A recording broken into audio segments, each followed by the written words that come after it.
ብሔራዊ ክልላዊ መንግስት የግብርና ጥራት ቁጥጥር ባለስልጣን የእጽዋት ዘር ማዳበሪያ፣ ጸረ ተባይ ኬሚካሎች ጥራትና ደህንነት የመቆጣጠር ኃላፊነት ያለበት ተቋም ሲሆን በሰባት ዋና ዋና ግቦች ማለትም በመስክና ላቦራቶሪ የእጽዋት ዘርን ጥራት ማስጠበቅ፣ የችግኝ ጣቢያና የችግኝ ጥራትን ማስጠበቅ፣ የአፈር ማዳበሪያና የጸረ ተባይ ኬሚካሎችን ጥራት ቁጥጥርን ማሳደግ፣ የእጽዋት ኳረንታይን ቁጥጥር ስርዓትን ማጠናከር እንዲሁም የሰርቲፊኬት አሰራርን ማሻሻል በሚል ተግባራትን ይፈጽማል። 2018 ከግቦቹ አንጻር የነበረውን አፈጻጸም ከሰሞኑ ባለድርሻ አካላት በተገኙበት ገምግሟል። የበጀት ዓመቱን እቅድ አፈጻጸም በሪፖርታቸው ያጠናከሩት የባለስልጣን መስሪያ ቤቱ ኃላፊ አቶ ፈንታውን ስጦታው ተቋሙ ከዋና ግቦች አንጻር የነበረውን አፈጻጸም ክፍተትና ውጤት በለየ መንገድ ያቀረቡ ሲሆን ካለፈው በጀት ዓመት የተሻለ ነበር። የግብርና ጥራት ቁጥጥር ባለስልጣን በ2018 በጀት ዓመት ወደ ስራ ከመግባታችን በፊት ለስራ አመች የሚያስፈልጉትን የአሰራር መመሪያዎች የማጸደቅና በእነሱ ላይ ግንዛቤ መፍጠር፣ ለባለሙያዎችም ደግሞ እንዲሁ ቴክኒካል የሆነ ስልጠና የመስጠት፣ በስም ተጨማሪ ካሁን በፊት ተገዝተው የተቀመጡ ኢንስቶል ያልተደረጉ እና በአንዳንድ ችግር ምክንያት ተበላሽተው የቆሙ የላቦራቶሪ እቃዎችን ጥገና ማካሄድና ወደ ስራ የማስገባት ስራ በበቂ ቅድመ ዝግጅት ነው መጀመሪያ ስንጀምር የጀመርነው። እሱም በቂ ቅድመ ዝግጅት ከሰራን በኋላ የ2018 በጀት ዓመት እቅድ አቅደን ከፈጻሚ አካላትና ከባለድርሻ አካላት ጋር በእቅድ ኦሪንቴሽን ላይ በተሟላ መንገድ እቅድ ኦሪንቴሽን ሰጠን ነው ወደ ስራ የገባ ነው። እሱን ካደረግን በኋላም በየሩብ ዓመቱ በ3 ጊዜ ገምግመናል። አሁን ይሄ 4ኛ ጊዜያችን ነው። በየሩብ ዓመቱ ስራ እንገመግማለን። በመስክም ወጠን 2 ጊዜ የመስክ ድጋፍ የክልል ተቋሙ ባለሙያዎችና አመራሮች 2 ጊዜ የአካል ድጋፍ አድርገን ስራዎችን ለማየት ጥረት አድርገናል። የውይይትና ግምገማ መድረኩን የመሩት የአማራ ብሔራዊ ክልላዊ መንግስት ግብርና ቢሮ ምክትል ኃላፊ አቶ አጀበ ስንሻው ለሰው ልጅ ጤናማነትና ጤናማ የንግድ ስርዓትን ከመገንባት አንጻር ያለውን ጉልህ ሚና ያወሱበት ነበር። ጥራት ያለው ዘር፣ ጥራት ያለው ማዳበሪያ፣ ጥራት ያለው ጸረ ተባይ ሲቀርብ ነው ምርት የሚያድገውና ለግብርናው ምርት ማደግና አጠቃላይ ለምጣኔ ሀብት እድገት ትልቅ አስተዋጽኦ እያደረገ ያለ ተቋም ነው። ከዛም በመቀጠል ለፍትሐዊና ሚዛናዊ የውጭ ንግድ ትልቅ ትርጉም ያለው ነው። የምናመርተውን ዘር ወደ ውጭ መላክም ከውጭ ማስገባትም ሚና አለው። በዚህ ጉዳይ ላይ እንግዲህ አላግባብ ጥራትን ያጓደለ የውጭ ንግድ እንዳይካሄድ ቁጥጥር በማድረግም ትልቅ አስተዋጽኦ ያለው ነው። ከዚህም በተረፈ በአጠቃላይ በምግብና ስነ ምግብ ስርዓት ላይም እንግዲህ የሰው ልጅ ማምረት ብቻ ሳይሆን መመገብ አለበት። በዚህም ላይ የማይገባ የሰውን ጤንነት ሊጎዳ የሚችል ነገር እንዳይከሰት ይህንን በመከታተል በመቆጣጠር በኩል ትልቅ ፋይዳ ያለው ነው። ይህንን ተከትሎ እንግዲህ እንደ ክልላችን በዋናነት ይህ ተቋም በዘር በማምረት በማዘጋጀት በማቅረብ በማሰራጨትና በማከማቸት ላይ ያለው ክትትል ትልቅ ተልዕኮ ያለው ነው።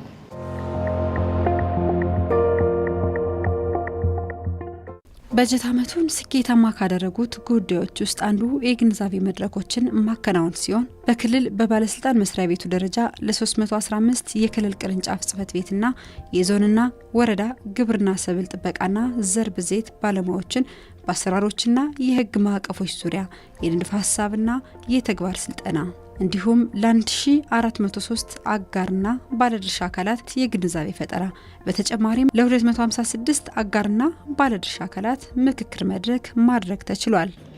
በበጀት ዓመቱ በጣም ትልቅ ትኩረት አድርገን የሰራን ከአጋር አካላት ጋር የምክክር መድረክ በርካታ በክልል ደረጃም በቅርንጫፍ ደረጃ ማካሄደናል። አንደኛው ከአጋር አካላት ምክክር ያደረግነው የህገወጥ ዘርና ማዳበሪያ ጥራት ህገወጥን የመከላከል ስራ ነው። በፍኖተ ሰላምና ደብረ ማርቆስ ፈጠርናቸው መድረኮች የአጋር አካላት የምክክር መድረክ በመፍጠራችን በርካታ ህገወጥ በበጀት ዓመቱ ከ600 ኩንታል እስከ 1200 ኩንታል በህገወጥ ይንቀሳቀስ ነበር። ዘር እስከ 1000 ኩንታል በህገወጥ የሚያዝበት እድል ነበር። በዚህ ዓመት ማዳበሪያን 100% የተቆጣጠርንበት፣ ዘር ላይ የተወሰነ ወደ 21 ኩንታል በህገወጥ ሲንቀሳቀስ ይዘን እርምጃ ተወስዶ ወደ ግብርና ውርስ ተደርጎ ለተጠቃሚ እንዲሰራጭ ያደረግንበት ሁኔታ አለ እና የምክክር መድረካችን አጋር አካላትን ወይም የቅንጅታዊ አሰራራችን እንዲጠናከር ያደረገ ነበር ብሎ መውሰድ ይቻላል።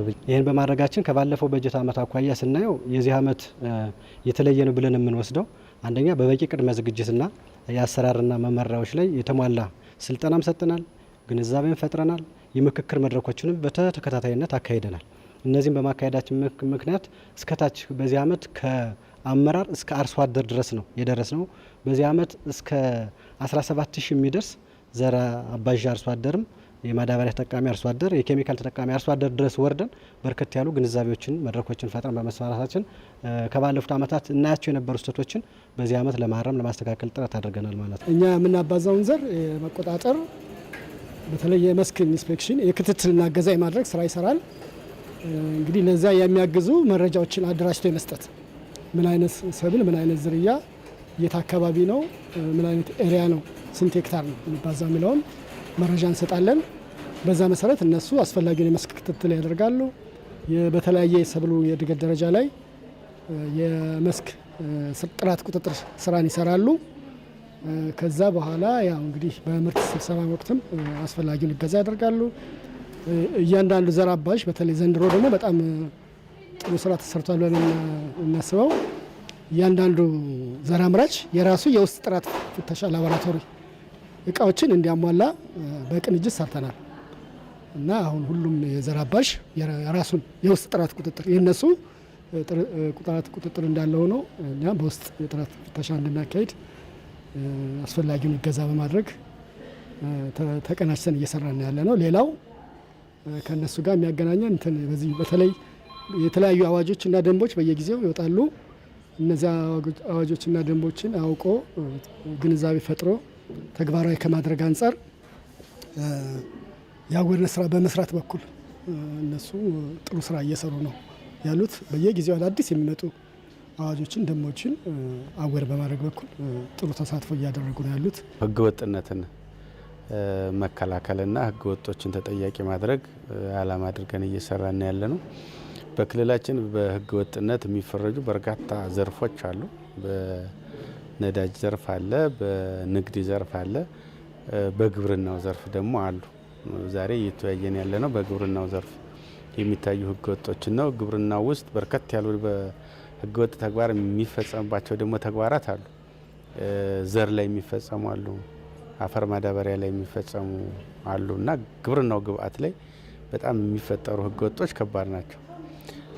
ግብርናው ላይ የሚፈጠሩ ህገወጦች ደግሞ የክልላችንን አርሶ አደር በእጅጉ ይጎዳሉ።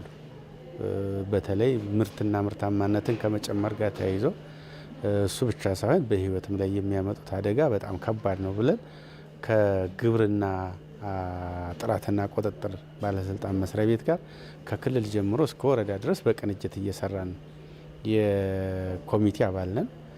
ወደ ታይ ስንወርድ የኮሚቴውን በበላይነት እንመራለን። በተለይ ከባለድርሻ አካላትና ባለሙያዎች ጋር የነበረው መናበብ የሚደነቅ ነበር። እኔ እንግዲህ በዘር ስራው ብዙ አመት ኤክስፔሪንስ አለ። ከነሱም ጋር በቅርበት ስንሰራ ኖረናል። እንግዲህ የመሻሻል ነገሮች አሉ። በተለይ የነበሩ ክፍተቶች እየተሞሉ የጥራትና ጥራት ቁጥጥር ስራው በተቀናጀና መልኩ እየተተገበረ ይገኛል እና ሌላው ምንድነው እንግዲህ ቅድም በሪፖርቱ እንደቀረበው በርካታ ክፍተቶች አሉባቸው። የበጀት ችግር አለ፣ የሰው ኃይል ችግር አለ፣ የትራንስፖርት ችግር እንዳለ ተጠቅሷል። ያ ሁሉ ኑሮ አሁን ደግሞ የጸጥታው ችግር አለ። ያን ሁሉ ተቋቁመው በትራንስፖርት እና የተለያዩ አማራጮችን በመውሰድ በመስክ እየተገኙ የሚያደርጉት ድጋፍ እጅግ በጣም የሚያበረታታ ነው። ሌላው በበጎ የሚታየው የራሳቸው ውስጥ ገቢ ለማሳደግ አሁን ከባለፉት ዓመታት በተሻለ ሁኔታ ከዘር አምራቾች የተለያየ ገቢ ለሚሰጡት አገልግሎት ተመጣጣኝ የገቢ ማሰባሰቢያ ስርዓት ፈጥረው እየሰበሰቡ ይገኛል። ያ በተወሰነ ሊያግዛቸው ይችላል፣ ግን ይህንን በስፋት አጠናክረው መቀጠል አለባቸው። በተለይ በአሁኑ ሰዓት ደግሞ በርካታ ዓለም አቀፍ የዘር ካምፓኒዎች እየገቡ ነው፣ በጣም ትርፋማ ናቸው። እነሱንም በዚህ ስርዓት ውስጥ አስገብቶ ገቢያቸውን በማሳደግ እንደዚህ አሁን ያሉትን የበጀት የትራንስፖርት ክፍተቶቻቸውን በመሙላት የተሻለ አገልግሎት የሚሰጡበትን ሁኔታ ማመቻቸት አለባቸው ብዬ አስባለሁ። በተረፈ እንግዲህ ጥረታቸው በጣም የሚደነቅ ነው ካለባቸው ችግር አንጻር። እንግዲህ ከኛም ጋር ቀደም ሲል በተበታተነ መልኩ ነው። አሁን በማህበር በመደራጀታችን ከ30 ሰው ጋር ከመገናኘት ቢያንስ ከተወሰኑ የማህበር አመራር ይሄ ደግሞ አንዱ ለስራቸው አመቺ ሁኔታ ፈጥሯል ብዬ አስባለሁ። ያልተመዘገበ ጸረ ተባይ ኬሚካል እዚህ በአፋር በኩል በዚህም በመተማ በኩል በቦርደር እንደዚሁ ሰንጥቆም ይገባል። ስለዚህ ይህንን ምንድነው ተቋጣሪ መስሪያ ቤቱ ብቻ ይሄን እንትን አይለውም። አንደኛ የኮሚቴ አባላት አለ፣ ፍትህ ሰብሳቢ የሆነበት ፖሊስም እንደዚሁ ምክትል ሰብሳቢ ምክትል ኃላፊ ያው በምክትልነት አሉበት፣ ንግዶች አሉበት፣ እኛ አለንበት፣ ማህበራት አለበት፣ ግብርና አለበት። አንደኛ በኮሚቴም ጭምር ስራው ይዳስሳል። ሌላው እንደገና ሰብል ጥበቃ ባለሙያዎች በየደረጃው ያሉት ይህንን እዛው ካለው ኮሚቴ ጋራ ስራውን በቅንጅት ያው እየተነበቡ ይሰራሉ። አፈር ማዳበሪያ ላይ አሁን ወቅቱም ስለሆነ በህገ ወጥ መንገድ ይጓጓዛል። አንድ በህገ ወጥ መንገድ በተጓጓዘ ቁጥር የዋጋ ችግር አለበት። እሱ ብቻ ሳይሆን በህገ ወጥ መንገድ የሚጓጓዘው የመጠቀሚያ ጊዜው ያለፈበት ማዳበሪያ ሆኖ ይገኛል። ስለዚህ አንድኛው ትልቅ አድርገን እየሰራን ያለነው ማህበረሰባችን ከህገ ወጦች ጋር የሚያደርገውን ግንኙነት ማቋረጥ መቻል አለበት። በህጋዊ መንገድ የግብርና ግብአትን ማግኘት መቻል አለበት። ከህጋዊ መንገድ ውጭ የሚገኘው ግብአት ምርትና ምርታማነት ለመጨመር ማደግ አለው፣ ለሰው ልጅም ጤና የራሱ ጉዳት አለው ብለን በሰፊው አርሶ አደሩን እያስተማረ ነው ያለነው። ሰፊ ቁጥር ያለው የትምህርት እንዲያገኝ አድርገናል። ይሄ በአካልም በማግኘት አስተምረናል። የሚዲያንም ሶሻል ሚዲያንም አጠቃላይ ማስ ሚዲያውን በመጠቀም የማስተማር ስራ እየሰራ ነው። ሁለተኛው በዚህ ህገወጥ ተግባር ላይ የሚንቀሳቀሱትንና የሚሳተፉትን ተጠያቂ ማድረግ። በተለይ አፈር ማዳበሪያ ላይ የሚሳተፈው ህገወጥነት ከባድ ነው። እነሱ በወንጀል እንዲጠየቁ እናደርጋለን። ሁለተኛም ደግሞ ማዳበሪያው ህገወጥነቱ አገልግሎት የሚውል ከሆነ ተሸጦ ለአርሶ አደሩ እንዲቀርብ ያደርጋል። የመጠቀሚያ ጊዜው ካለፈበት ደግሞ እንዲጣል እናደርጋል። ይሄ በበርካታ ወረዳዎቻችን ሰፊ ስራ እየሰራን ነው። በ5ቱ ቅርንጫፍ ጣቢያዎች ስራዎችን በዓላማና በእቅድ መምራትና መተግበር በትኩረትና በተነሳሽነት የተሰራበት አመትም እንደነበር የባለስልጣን መስሪያ ቤቱ መረጃ ያሳያል። ደሴ አካሉ የሚሰራቸው መጀመሪያ 4 ዞን እና 67 ወረዳ ወደ 1260 ቀበሌዎችን እነዚህን ተደራሽ ያደረገ ስራ ነው የምንሰራው። ዘር ላይ በስፋት አርሶ አደራችን የሚፈልገው ነገር ነው። የምግብ ዋስትና ስታስብ ዘርን ታስባለህ። የምርታማነትን ጭማሪ ስታስብ ዘር ታስባለህ። ስለዚህ የመስክ ሰብልን ወደ 949 ሄክታር አካባቢ በእኛ ስራ ቀጠና ይህን ግብ ይዘን ነው የገባ ነውና ይህን ሙሉ በሙሉ አሳክተናል። እንግዲህ ይሄ ለስራ ቀጠናው ይበቃል ስንል ሰፊ ፍላጎት ነው ያለው። እንደ ደብረ ማርቆስ ቅርንጫፍ ጽሕፈት ቤት ያው ወደ 7 ግቦች አሉን። ከ7 ግቦች ውስጥ በጣም ውጤታማ የሆንባቸው የሰብል ዘር በመስክና በላቦራቶሪ ጥራት ማስጠበቅ ነው።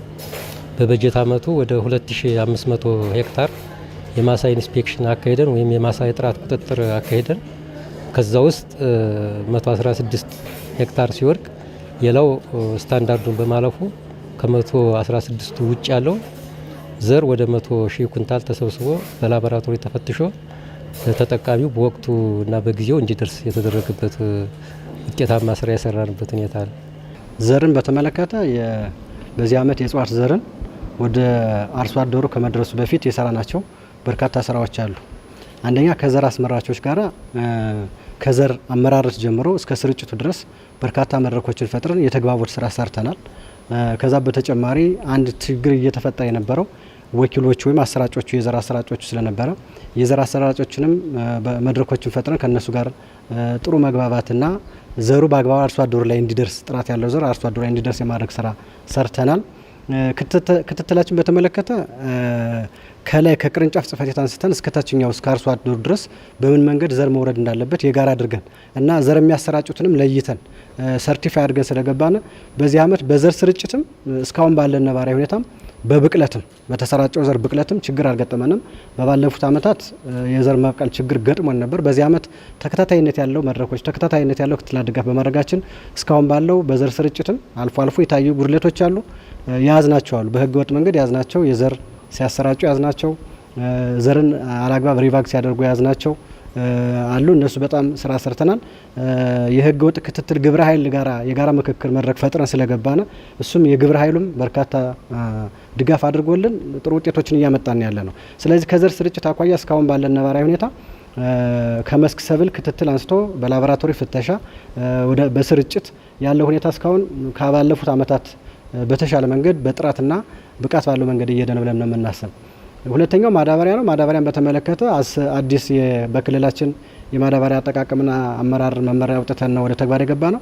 በዚህ መመሪያ ላይ በርካታ ግንዛቤዎችን ፈጥረናል። ከባለድርሻ አካላት ጋርም ከተጠቃሚው አርሶ አደር ጋርም እስከታች ድረስ ወርደን መድረኮችን ፈጥረናል። እስካሁን ባለን ነባራዊ ሁኔታ የማዳበሪያ ስርጭቱ ጥሩ እየሄደ ነው ያለው። ነገር ግን አሁንም ቢሆን የሚታዩ አልፎ አልፎ የማዳበሪያ ሳቦቴጆች አሉ። በዚህ አመት ወደ 1600 ሊደርስ የሚችል ኩንታል ህገወጥ ማዳበሪያ ከአጋር አካላት ጋር በጋራ ይዘን በህጋዊ መንገድ በፍርድ ቤት የመውረስ ስራዎች ተሰርተዋል። በዚህም መንገድ የተሻለ ነገር ነው ያለው። ከኬሚካል ጋርም በተያያዘ ህገወጥ የኬሚካል ዝውውሮች አሉ። በርካታ ድርጅቶችን አሽገናል።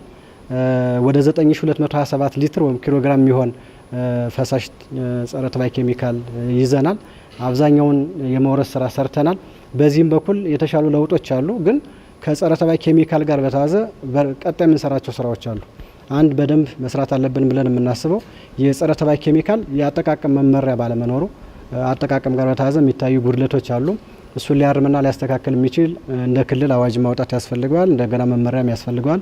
ይህን በረቂቅ ደረጃ እንደ ተቋም እያዘጋጀን ያለ ነው። እሱን በደንብ እንሰራበታለን ብለን እናስባለን። እስከዛው ድረስ ግን ባለን ነባራዊ ሁኔታ ህጋዊ የሆነ የጸረ ተባይ ኬሚካል አቅራቢ ድርጅቶች እንዲያቀርቡ በማድረግ እና በህጋዊ መንገድ ወደ አርሶ አደሩ እንዲደርስ በማድረግ በኩል እየተሰሩ ያሉ ስራዎች ጥሩ ናቸው። የተሻለ ውጤትም አለ ብለን እናስባለን። ባለፈው በጀት ዓመት እንደየስራቸው ጠባይና አጋጣሚ በክፍተት የታዩ ስራዎችን በጥልቀት መገምገሙን ሪፖርቱ ያሳያል። ይህን ክፍተት መድፈን ደግሞ በቀጣይ የሚጠበቅ ነው። የአፈር ማዳበሪያ የጥራት ደረጃውንና አጠቃላይ ስርጭት ሁኔታውን መከታተል፣ መቆጣጠር ተገቢ ነገር ነው የሚሆነው። እንደ ባለስልጣን የጥራት ደረጃውን ለክቶ ለማግኘት ተጨማሪ ላቦራቶሪ፣ ተጨማሪ ማቴሪያል ያስፈልጋል። ቢያንስ ግን የሚቀርበው የአፈር ማዳበሪያ በአግባቡ ለተባለት ዓላማ እንዲውል የስርጭት ሰንሰለቱን ተከትሎ እንዲሰራጭ በመቆጣጠር በኩል ስራ መስራት አለብን።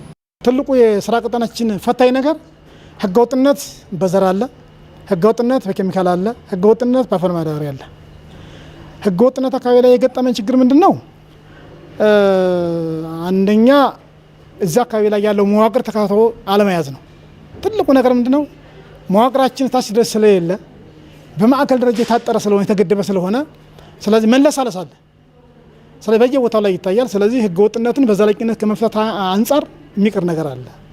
ህገወጥነት መንግስታዊ መዋቅር ውስጥ ያሉ ግለሰቦችም አሉበት። ህገወጥነት ልምድ ያላቸው እንደዚሁ ነጋዴዎች አሉ።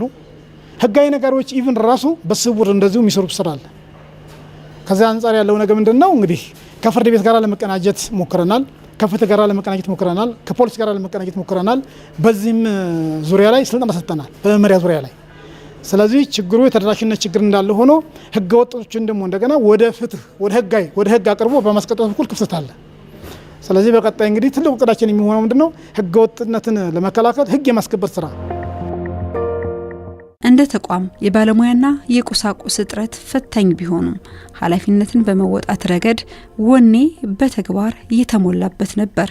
አፈጻጸምን በተመለከተ ከጸጥታ ችግር ጋር በተያያዘ በተለይ ዘር ላይ ያለው የኛ የዘር ኢንስፔክተር ባለሙያዎቹ ታች መስክ ላይ ወርደው ፍተሻ ያደርጉም ነበር። ሙሉውን የሰጠነው እኛ ለዘር አስመራጭ ኢንስፔክተሮች በእነሱ ኃላፊነት ሰጠን። እነሱ ብቻ ነበረ የዘር ጥራት ቁጥጥሩን የሚያካሂዱ የነበረው ከመስክ ጀምሮ። በዚህ አመት ወደ ዘር ስንገባ በመስክ ሰብል በጂፒኤስ ያልተለካ፣ የግልላ ርቀቱን ያልጠበቀ፣ የዳታ ቤዝ ያልተያዘለት የኛ ኢንስፔክተር በእግሩ ወርዶ ያልተቀጠቀውና ያላየው የዘር ማሳ እንደ ዘር ማሳ አይቆጠርም ብለን ሞቶ ይዘን የገባ ነው። ይሄን ሞቶ ይዘን በመግባታችን ምክንያት 10814 ሄክታር መሬት የጥራት ቁጥጥር ለማድረግ ጥረት አድርገናል። ይሄን በማድረጋችን በዚህ አመት ጥሩ ስራ ሰራን ብለን የምናስበው የሰላም ሁኔታም ከባለፈው አመት የተሻሻለ በመምጣቱ ሙያተኞቻችን ታች ቀበሌ ድረስ መስክ ድረስ ወርደው ድጋፍና ክትትል አድርገዋል። በዚህ አመት ያልታየ እኛ ያላየ ነው እኛ ያላረጋገጥ ነው የዘር ጥራት ቁጥጥር አልተካሄደም። አሳልፈንም ስልጣናችን ለሌላ አልሰጠንም። ስለዚህ ሙሉ ኃላፊነት ወስደን ሪስክ ሁሉ ወስዶ ሙያተኞቻችን ታች ድረስ ወርደው በተጨባጭ መሬት ላይ ወርደው በመስክ ሰብል የጥራት ቁጥጥር አካሂደናል። እሱም ብቻ ሳይሆን በላቦራቶሪ ፍተሻ ላይም በባለፉት ዓመታት ማይሰሩ የነበሩትን ላቦራቶሪዎቻችን ኢንስቶል አስደርገን የተበላሹትን አስጠግነን ባለሙያዎቻችንን አሰልጥነን ብቃት እንዲኖራቸው አድርገን ስለዚህ ወደ አርሶ አደሩ የሚቀርበው ዘር ጥራቱ የተረጋገጠ ዘር መቅረብ አለበት ብለን በኮሚትመንት ይዘን ስለገባና በተጨባጭም ወደ አርሶ አደሩ ያቀረብናቸው ዘሮች ሰርቲፋይድ የሆኑ የጥራት ደረጃቸው የተረጋገጠላቸው ናቸው። በመስክ ሰብል ከ16000 ኩንታል በላይ ዘር ጥለናል። በላቦራቶሪ ደግሞ ከ16000 በላይ ዘር ጥለናል። ስለዚህ ይሄ በተሰራ ስራ የላቦራቶሪዎቻችን በሰሩት ስራ እና በተጨባጭም ባመጣነው ውጤት ጥራት ያለው ዘር እንዲቀርብ በማድረጋችን ነው አንዱ ትልቅ ለውጥ አመጣን ነው እሱ ነው። ሁለተኛው ከችግኝ ጋር ያለው ነው። ችግኝ ጥራት ቁጥጥርን በተመለከተም በተጨባጭ ለይተን የገባ ነው። 236 ችግኝ ጣቢያዎችን በዚህ ዓመት ማብቃት አለብን፣ ስታንዳርዳቸውን ማስጠበቅ አለብን ብለን ለይተናል። እሱን አድርገን ወደ 68 የሚሆኑት ብቃት አውጥተዋል፣ ብቃት አላቸው። ብቃቱ የተረጋገጠና ሰርቲፋይድ የሆነ ችግኝ ጣቢያ ደግሞ የሚያሰራጩት ዘርም የሚያሰራጩት ችግኝም በተጨባጭ ሰርቲፋይድ የሆነ ነው ማለት ነው። ካሁን በፊት እንደነበረው በተለምዶ አይደለም የሚነሳው። ሰርቲፋይድ ከሆኑ የብቃት ማረጋገጫ ካላቸው የችግኝ ጣቢያዎች ችግኝ ለአርሶ አደሩ እንዲደርስ አድርገናል ማለት ነው። ከማዳበሪያ ጋርም ህጎቹ በተጨባጭ መመሪያ አውጥተን ወደ ስራ በመግባታችንና ሰፊ ስልጠናም ግንዛቤ ምክክር መድረክን በመፍጠራችን ከባለፉት ዓመታት የማዳበሪያ ስርጭት ህገወጥ ዝውውር ቀንሷል። ኬሚካልም በተመሳሳይ ቀንሷል። ይሄ ማለት ስራችን ሙሉ በሙሉ አሟጠን ሰርተናል ማለት አይደለም። ግን ከባለፈው ዓመት ፕሮግረስ አለ፣ ለውጥ አለው። በሚቀጥሉት ዓመታት ደግሞ ከዚህ እየተማር በርካታ ስራዎችን ለመስራት ጥረት እናደርጋለን። ለዛም ነው ቀድመን የ2019 በጀት ዓመት ዝግጅታችን ቀደም ብለን እቅዳችንም ጨርሰናል፣ ግምገማችንም ጨርሰናል። ከሐምሌ 1 ጀምሮ አዲስ በአዲስ ዓመት አዲስ ስራ ውስጥ እንገባለን ማለት ነው። በዚህ ዓመት በጣም ልትመሰግኑ የሚገባው የአፈር ማዳበሪያ የህገ ወጥ እንቅስቃሴ ካሳለፍናቸው ዓመታት በዚህ ዓመት ስናየው በጣም ጥሩ የሆነ ቁጥጥር አለ። የጎላ የህገ ወጥ ችግርም አላገኘንም። ያገኘናቸው የህገ ወጥ ድርጊቶች አሉ፣ ግን ከነበረበት ጫና ጋር ስናየው በጣም እየቀለለ የመጣ ነው የሚሆነው። ይህ የማንም ሳይሆን እናንተ ህግ አወጣችሁ፣ ተቆጣጥራችሁ፣ ተከታትላችሁ ያደረጋችሁ ስለሆነ በእጅጉ ትመሰገናላችሁ። እናንተ ራሳችሁን አመስግኑልኝ።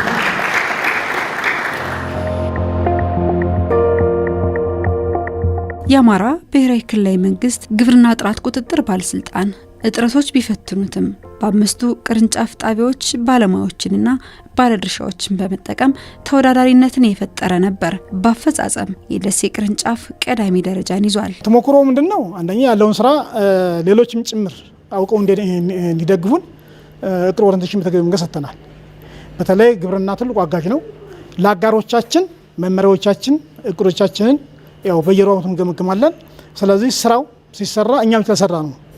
ሌሎች እንደዚህ የግብርና መዋቅር ጭምር በቅንጅት እንዲሰሩ ስራችን የማስተዋወቅና እንዲያግዙን ግልጽ ሆነ የቸገረን ጭምር በመጠየቅ በኩል እንዲደግፉን ይህን ስራ ያው ለመስራት ሞክረናል። ሌላው የኛ ተቋማዊ ግምገማችን ነው። ተቋማዊ ግምገማችን ጠንካራ ነበር። የመስክ ስፍር እንሰጣለን፣ ከዚያም ሲመልሱ እንገመግማለን። ግብርና መልስ ለባለሙያም ታችም ላለው ኃይል እንሰጣለን። ስለዚህ የነበረን የግምገማችን ሂደት አንዱ ለዚያ ብቅቶናል ነው። ሌላው ግቦቻችንን በየጊዜው እንገመግማለን። 7 ግቦች አሉ፣ የተለዩ ግቦች አሉ። KPI እንደዚህ ዋና ዋና የውጤት ኢንዲኬተሮች አሉ። እነዚያ ላይ ተጣብቀን መስራታችን ነው። ዞሮ እንግዲህ ከጥረቶቻችን ጭምር ለሰን ወስድ ነበር። በመድረኩም ተቋሙ በትኩረት ሊሰራ የሚገባቸው ጉዳዮች ተነስተዋል። ዘር በማምረት በማዘጋጀት በማቅረብ በማሰራጨትና በማከማቸት ላይ ያለው ክትትል ትልቅ ተልዕኮ ያለው ነው። እንደምታውቁት የግብርናን ምርትና ምርታማነት የሚያሳድጉ የተለያዩ ግብዓቶች አሉ። ነገር ግን ደግሞ ዘር የማይተካ ሚና አለው። ስለዚህ ከምርምር የሚወጣውን ከቅድመ መስራች እስከ ተመሰከረለት ዘር ከዛም አንዳንዴም አራቢውን ጭምር በመከታተል በኩል ትልቅ ትርጉም አለው። እሱ አራቢው ዘር ላይ ቅድመ መስራቹ ላይ የተመሰከረለት ዘር አቅርቦት ላይ የምናደርገው ክትትልና ቁጥጥር ለምርት እድገት ትልቅ አስተዋጽኦ አለው። ይህንን እስካሁን የሰራነው በጣም ጥሩ ነገር አለ፣ ግን ከዚህም በላይ መስራት ያስፈልጋል። በዚህ ውስጥ ላይ ያሉ ማንኛውን ህገወጥ ድርጊት መከታተል፣ መቆጣጠር ከዚህም በላይ የግብርና የጥራት ደረጃውን እንዲሻሻል መስራት መቻል ይጠበቅብናል። ለውጦቹን እናደንቃለን። ዘርን ከምርት እድገት አስተዋጽኦ ባለፈ ይህንን የበለጠ በማበላሸት ለተራ የኢኮኖሚ ግንባታ ለተራ የንግድ ግንባታ የሚያውሉ ግለሰቦች አሉ። ዘር አምርቶ ዘር አሰራይቶ ገቢ ማግኘት አንድ ጥሩ ነገር ነው። ነገር ግን ደግሞ ዘርን በህገ ወጥነት አከማችቶና አዘዋዝሮ ገቢ ለማግኘት የሚፈልጉ ግለሰቦች አሉ።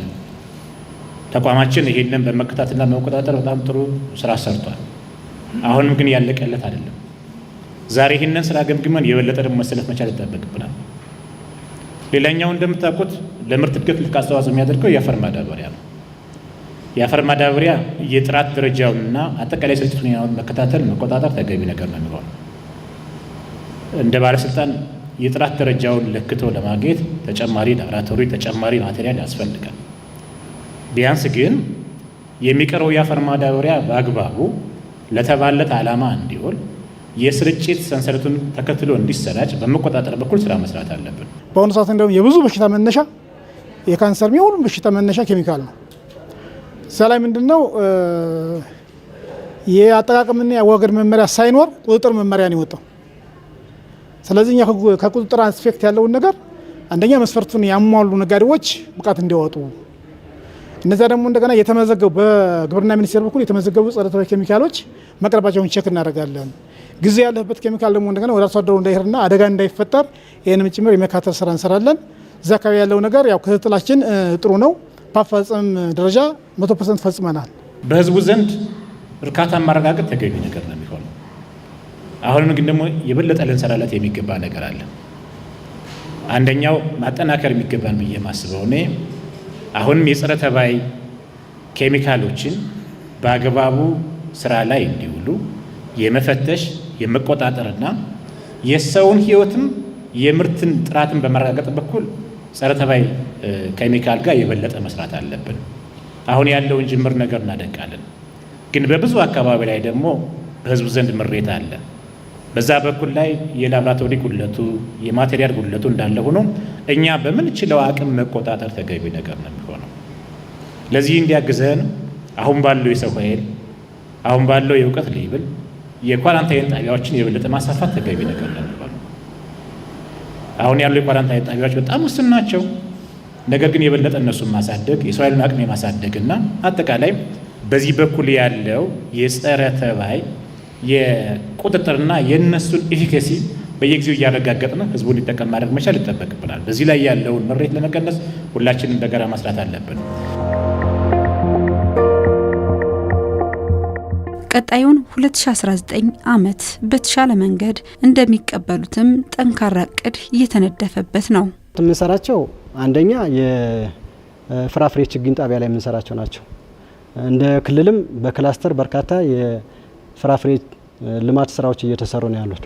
ስለዚህ ለአርሶ አደሩ የሚደርሱ ችግኞች ጥራታቸው የተረጋገጠ መሆን ስላለባቸው ፍራፍሬ ችግኝ ልማት ላይ ጣቢያው ላይና ችግኙ ላይ ጠንከር ብለን እንሰራለን። እዚህ ላይ አንድ መስራት ያለብን ነው አንደኛው። ሁለተኛው የምንሰራው የኬሚካል ጋር የተያዘ ነው። ከጸረ ተባይ ኬሚካል ጋር በተያዘ የአሰራር መመሪያ የለውም። እሱን የአሰራር መመሪያ ኦልሬዲ ረቂቅ አውጥተን ጨርሰናል። አጋርና ባለድርሻ አካላት ጋር ምክክር እናደርግበታለን። እሱን ከጨረስ በኋላ ለግብርና ቢሮ አቅርበን እንዲሁም በክልል ምክር ቤት በኩል አቅርበን አዋጅም መመሪያ ሆኖ እንዲወጣ ስራ እንሰራለን። በሶስተኛ ደረጃ የኳራንታይን በተመለከተ ተባይና አረም በተመለከተ ነው። የኳራንታይን ተባይና አረም በተመለከተ እሱም የአሰራር መመሪያ የለውም። እሱንም በአሰራር መመሪያ መመለስ ስላለብን መጀመሪያ የአሰራር መመሪያ ረቂቆችን አውጥተን ጨርሰናል። የጋራ እንደ ማኔጅመንት የጋራ አድርገነዋል። ከባለድርሻ አካላት ጋር ምክክር እናካሄድበታለን። በሂደት ጸድቆ ተግባር እንዲገባ እናደርጋለን ማለት ነው። እነዚህ በተጨባጭ ወደ ስራ መንገባባቸው ናቸው። ሌላኛው እንደ ክልል ደረጃውን የጠበቀ ላቦራቶሪ የለንም። ስለዚህ ደረጃውን የጠበቀ ላቦራቶሪ ያስፈልገናል በሚል ሰነድ አዘጋጅተናል። ፊዚቢሊቲ ጥናት ያለቀለት ሰነድ አዘጋጅተናል። ለገንዘብ ቢሮም በጀት እንዲያዝለት አቅርበናል። እነዚህን የጎደሉን ነገሮች ደግሞ በ2019 በጀት ዓመት ጠንከር ብለን እንሰራባቸዋል ማለት ነው። ከዛ ውጭ ግን በዋናነት የዘር ላይ ነው የምንሰራው። ዋናው እጽዋት ዘር ላይ ነው። እጽዋት ዘር ላይም ደንና መኖ ላይ ጉድለቶች አሉብን አይተናል። አትክልትን ላይም በተመሳሳይ ጉድለቶች አሉብን። በዚህ ዓመት ያልፈጸምናቸው ወደሚቀጥለው ዓመት የተሻገሩ አሉ። እነዚህ ጉድለቶችን በ2019 በጀት ዓመት ለማስተካከል ጥረት እናደርጋለን ማለት ነው። ሰዎችን በተነሳሽነት ለማሰራት ከሚያግዙ ጉዳዮች አንዱ የማበረታቻ ስርዓት ነውና የአማራ ብሔራዊ ክልላዊ መንግስት የግብርና ጥራት ቁጥጥር ባለስልጣን 2018ን በበለጠ ለፈጸሙ ቅርንጫፎች አስተባባሪና ፈጻሚ ባለሙያዎች ሽልማት አበርክቶላቸዋል።